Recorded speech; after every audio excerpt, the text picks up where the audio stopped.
في حاجات أساسية لازم تكون متواجدة معاك قبل ما تبدأ عملية الانتخاب.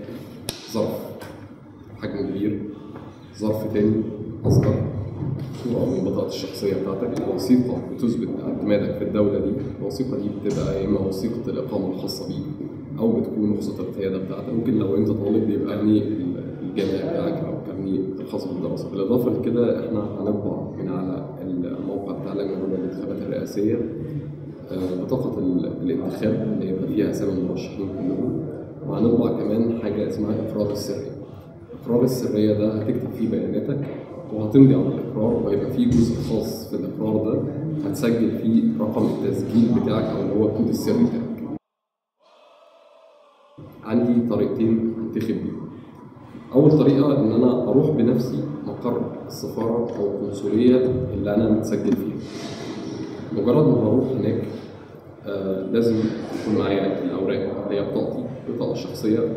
جواز السفر ما ينفعش، لو معايا توكيل خاص أو عام من أي حد ما ينفعش.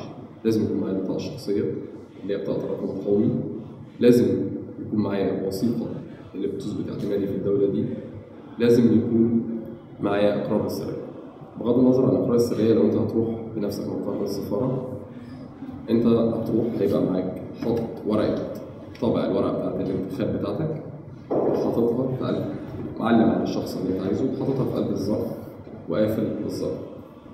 مجرد ما هتخش رئيس اللجنة هياخد بياناتك، هيسجلها في الكشف اللي قدامه ويتأكد إن أنت موجود في الكشف بتاع اللجنة الفرعية اللي هي بتاعت السفارة أو بتاعت القنصلية اللي أنت رايح فيها.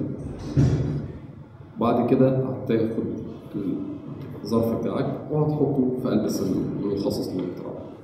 طيب لو أنا مش هينفع أروح السفارة أو أروح القنصلية نظرا بقى لظروف عملي أو لظروف بعد المكان، هعمل إيه؟